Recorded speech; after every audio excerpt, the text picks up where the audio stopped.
So coming up this weekend is going to be UFC Fight Night Cannonier versus Borralho, which is also going to be taking host of the finals of the Ultimate Fighter season, which of course was the featherweights and the middleweights, and it's going to be a pretty interesting card. I do feel like overall this isn't necessarily like the best card that we've ever seen, but like some cards, not all of them, I think that this is actually a card that is going to provide a lot of finishing potential, and also a card that I think that you could make a little bit of money on now that I am back in the game and am placing bets. I made a bit of money at UFC 305, looking to kind of increase the bankroll by winning on this card. I think there's a lot of opportunity if you do ask me. But as I did state earlier, this is the finals of the Ultimate Fighter event, the Ultimate Fighter season, I should say, and the final episode hasn't aired yet, and it has been rumored that we are actually going to be seeing some fighters that didn't make it into the finals. Like, this is the middleweight final here. The featherweight final hasn't been officially announced also on the card as well, so I will probably do an update video maybe later on in the week if that is to take place. But of course, before we do get into that, UFC 305 was a big success for me, and We Want Picks. I did actually place, I think all of my bets were on Discord that I just posted in the general chat there, so join that free Discord. But you can sign up to WeWantPicks.com Premium for $10 per month, and you get access to Angelo and Jacob's bets, which are of course premium bets, and you get a 3-day free trial if you do sign up using my code ARTEM. 3-day free trial, $10 per month for a lot of value articles that I write every single week about the Contender Series, about PFL, Road to UFC, as well as on this weekend. It's a massive, massive week, and I will be having Road to UFC predictions on my channel, and I will have PFL, and also the Contender Series predictions are already up as well. So there's already a lot going on, and for $10 per month, you can get a lot more, and it does support my channel a lot. So with all of that being said now, I think that was a pretty long intro. Let's get into the card. Wang is going to be starting off the card against Victoria Leonardo. Wang, if you can believe it, opened as the underdog. You would not believe what the odds are right now. She is minus 800. So, yeah, I think that Wang is going to win, but the thing about her that is so impressive is she does come from the professional kickboxing background, where she did have a pretty significant amount of success.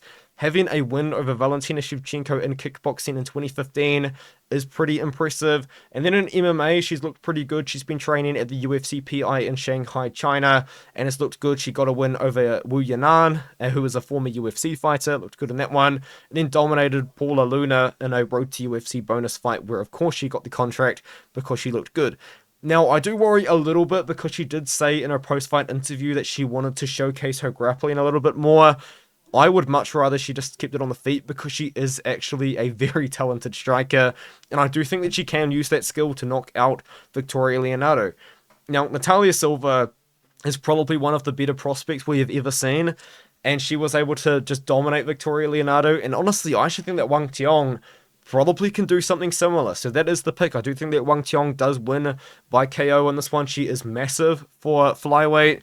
Victoria Leonardo is kind of like a clinch merchant, and I think that Wang is just going to be so much stronger and faster, and that is why I'm going to pick her to win this fight by finish and by KO. Minus 800 is pretty wide, but I think that maybe, just maybe, we can get plus money on her to win by KO, and I think that could be a potential prop to play, although it is on women's MMA. The fight that I'm going to stay well away from is Josiane Nunes fighting against Jacqueline Cavalcanti. It's at women's bantamweight. Cavalcanti, if I'm not mistaken, made her debut on short notice, where she did defeat Zerafan, who was just absolutely massive for the weight class. Of course, she was a woman's featherweight, but now 135 doesn't exist. But Cavalcanti looked good against Zerafan. She ended up getting the win in that matchup, and I believe she does actually have a professional kickboxing background herself. And Josiane Nunes is just kind of well known for being somewhat small, but having crazy power. She is 5'2". She fought at 145 when that was around. Now she's at 135. She has to cut a little bit of weight, but she does possess a lot of power, but she doesn't really have any technical striking at all. It kind of is just overhands that she does hope to land. I think this is a very tough fight to predict, but Cavalcanti should be the bigger fighter. I think she should be the more technical striker as well, and it's just kind of the pick. I don't think you should bet on this. I think you should stay well away. Cavalcanti's minus 200. That's probably way too wide. Topology votes suggest otherwise as well, so let's move on to another one. Viacheslav Borschev fights against James Llontop. This is a must-win fight for Slavoclaws. And Slavoclaws is a fighter that I have been a big fan of for a very long time now, but seeing him in the UFC has not really yielded many good results, unfortunately. It's been pretty rough ride for the boy Viacheslav, but Viacheslav is a very good striker, and we haven't really been able to see that much of it showcased in the UFC so far. If you guys don't know, he has hundreds.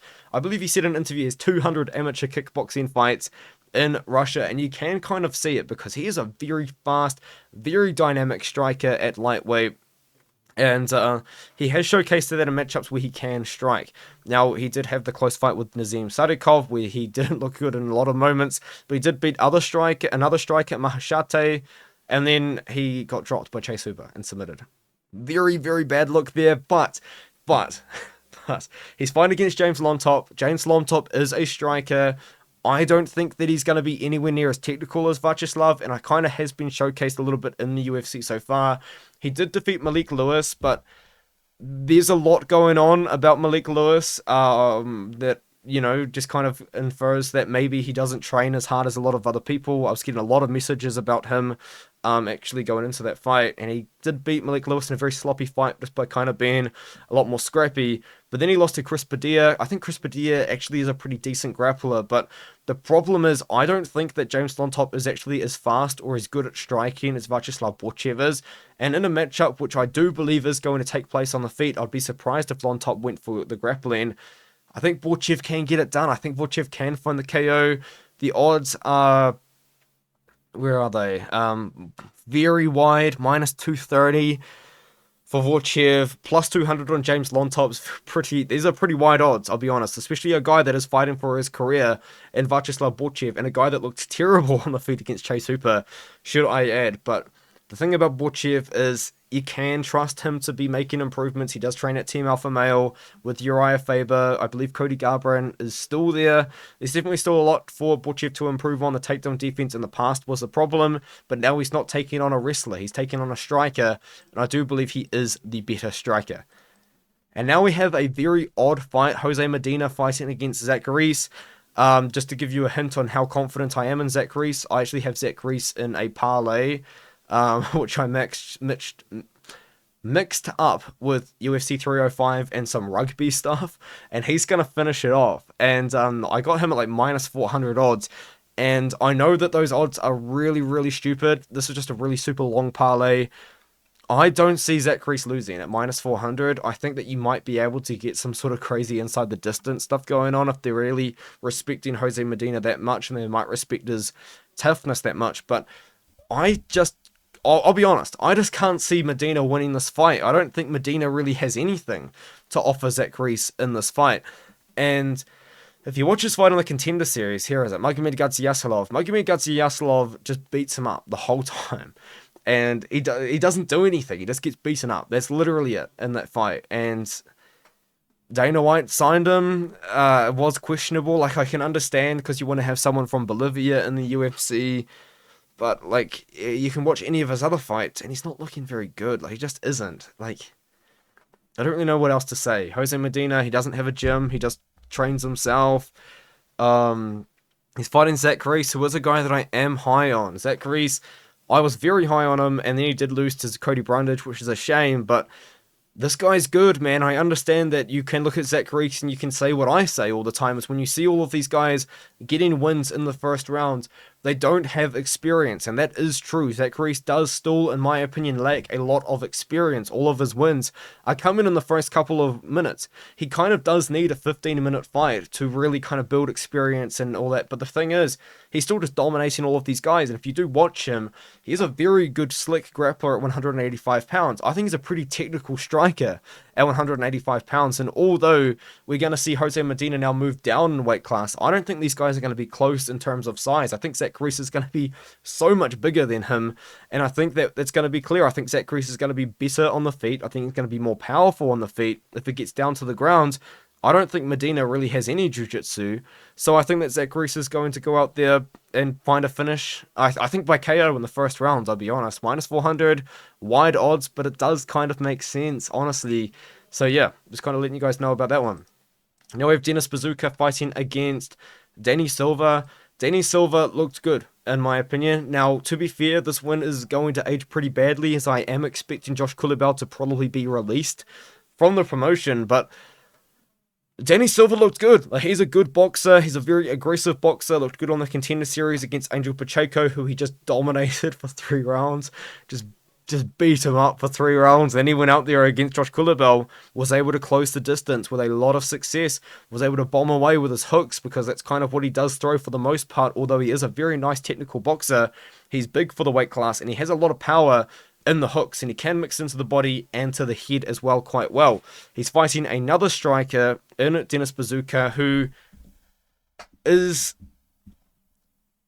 he's okay, but like, I feel like the way that Dennis Buzukja needs to win this fight is at range. He needs to be able to kick from range against Danny Silva, and Danny Silva, just in my personal opinion, was able to close the distance against someone that I think can keep the range a little bit better. You know, Dennis Buzukja did just go out there and beat Conor Matthews by KO.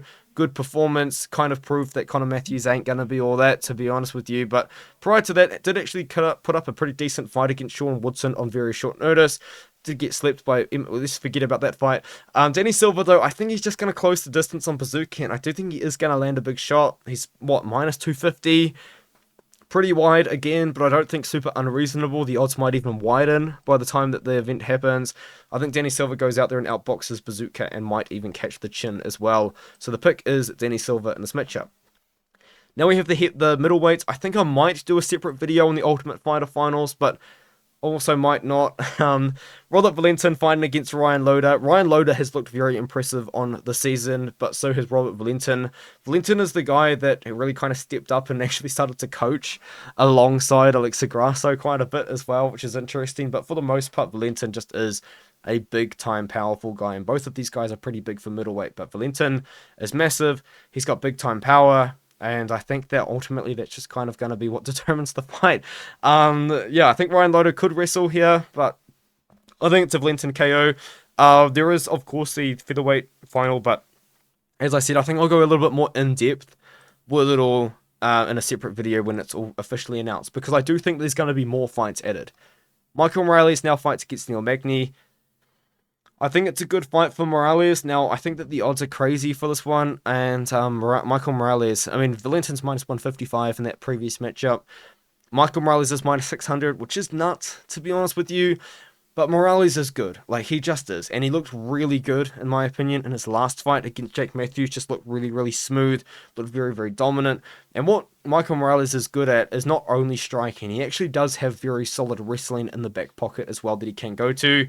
He is a national wrestling champion in Ecuador, and of course Ecuador's not really like a well-known wrestling nation, but it still tells you that he does have experience in wrestling there, and I think he also has an amateur boxing background and also was able to win a few tournaments in Ecuador as well, but I know for a fact he is a national wrestling champion there, so he can wrestle, but the way that he has gotten most of his fights done so far is with the striking, and he does just look very smooth when doing it. Now, gritty veterans like Max Griffin were able to give him some trouble, but for the most part, the way that he is able to dominate his fights is by controlling the center of the cage and just being a very technical striker. Honestly, that's really kind of what it comes down to. And I think Neil Magny's just going to let him get away with it, because Neil Magny, the way that Neil Magny likes to fight is on the back foot. He does use his range very well.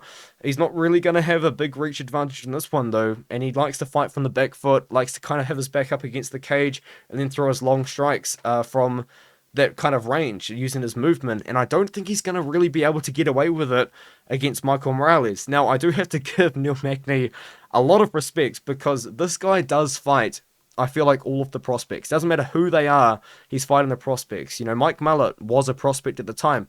Ian Gary was a prospect at the time. Phil Rowe was on a win streak at the time, and I would say he was a prospect at the time. Gilbert Burns, somewhat big step up in competition, but you guys kind of understand what I mean. Neil Magny's the guy that does step up and take on all of these guys that may or may not be ready for the next step, and I think that Morales is ready for the next step. Mike Mallet was looking good, and then he gassed out badly in round 3. I think this fight kind of mostly just takes place on the feet. I know that Neil Magny can be a bit of a clinch merchant and maybe could wear down Morales in the clinch, but I think Morales is still going to be able to keep it at range. I think he's still going to be pretty strong in those positions, even against a gritty veteran like Neil Magny. And I think we are going to see Michael Morales win the fight. We have seen people find a lot of success against Neil Magny in the past with the leg kicks, especially in Gary. Michael Morales could go to that, even though he does like to box quite a bit. He likes to jab a lot. And that's another thing about Morales too, I should say. He likes to throw combinations and then, like, admire his work, as in, like, he'd throw a nice combo. Like, he might throw, like, 2 strikes and land them both, or he might throw 3 strikes and land all 3, and then you would have stand there, you know? Like, he won't really kind of get out of the pocket, or he won't really just kind of keep the movement like most fighters do. I think that could be a big mistake potentially if he does take on a guy that is going to capitalize on stuff like that. Like an example really is like Jack Della Maddalena, but we're not talking about Jack Della Maddalena here. We are talking about Neil Magny, and Neil Magny isn't really known for being the most powerful guy. But shout out to Neil Magny though. I mean, he's 37 years old. He's, I think, got the most wins in welterweight history. Correct me if I'm wrong. Maybe the most fights in welterweight history. Yeah, he's a veteran, that's for sure, but I think that Morales does get past that test. Now Edmen Shahbazyan fights against GM3. Do I do it? Do we do it? Do we pick GM3? Because I've been thinking about this. Now, call me crazy. GM3 is plus 250 right now. And I've been thinking about it. He's not. He's plus 230, plus 220. He was plus 250, I think, at one point, unless I'm yapping. GM3's got a shot. He does. Now, everyone memes GM3, but he does have good cardio. He is a gritty veteran of the sport, and he does have very good grappling for middleweight. But one thing that GM3 does not have is striking. He is a pretty poor striker, I would say, and Edmen Shahbazyan is a pretty good striker. Now, Shahbazyan has come back after quite a bit of time away, and he's had mixed results. I mean, he lost 3 fights in a row to opponents that I guess he just really kind of couldn't deal with, but he was given those opportunities because he looked so good. You know, he was finishing all of these guys in the first round, finished Brad Tavares in the first round, but then was out-wrestled 3 times in a row, come back against a judo guy in Dolce Langwambola about a year after, and then gets given the nightmare matchup of all nightmare matchups in Anthony Hernandez. GM3 is an Anthony Hernandez, though, and as I say it out loud, I think Shahbazyan does just knock him out. GM3's got terrible striking. He made Andrei Petroski look like a pretty decent boxer. People thought that after that fight, Petroski could box. And he can't. Trust me, he can't. He does beat Brian Barber. What is middleweight, man? I'm picking Edmen Shahbazyan by KO. I don't really feel confidence in it. GM3's got a shot just because Shahbazyan does not deal with wrestling very well at all. But I think that it's just not going to be close on the feet. And that's the pick. I'm picking Shahbazyan to make it clear. Let's move on.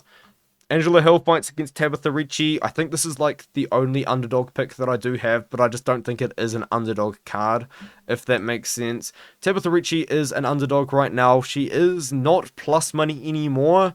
She's about even odds, I would say, is the best you can get as I record the video, but I do think she can win this matchup against Angela Hill. Hill's been on a bit of a run recently, but I just don't see Tabitha Ricci letting her get away with it, really. Like, let's be honest, you know, Mackenzie Dern was able to beat her by beating her up on the feet and taking her down. You know, Lupita Godinez could have beaten Angela Hill if she wrestled, and she didn't, you know. And then after that, who she beaten? Denise Gomes, who I picked to beat. I picked her to beat Denise Gomes because I thought that Denise Gomes just didn't have technical striking at all, and that is what happened. And then she did beat Luana Pinheiro by submission, which makes no sense. But Tabitha Ricci, in my opinion, is going to be a significantly better grappler in this one here. She should be able to out-control Angela Hill, and she's been able to prove that she can do that in quite a few of her more recent fights. Yes, I think that Ricci is going to be outclassed in the feet here, although Angela Hill is getting older. She still is a very good striker, and she has shown to have pretty decent takedown defense as of recent, but that kind of still has been a little bit of a weakness in her game in the past. You know, as I said, Mackenzie Dern was able to get her down and have moments on the feet because she was fearful of the takedown threat of Dern. And then also, Lupita Godinez actually had success in the wrestling in the first round and then just gave up on it and accepted the loss, which is just a totally normal thing to do. So I just don't think that Tabitha Ricci does that. I think Ricci is going to grapple. I think she is going to go out there and find success. She did beat TJ Pennington in a bad decision, but similar stylistic matchup. I think Ricci can learn from that. I think she can move on. Ricci's the underdog. I like her as an underdog pick here, and it seems like a lot of other people do as well. And then we have Jared Cannonier fighting against Caio Borralho. And correct me if I'm wrong here, but I think that the winner of this fight genuinely could be Israel Adesanya's next opponent. Now, the reasoning is because Khamzat Chimaev is fighting against Robert Whittaker.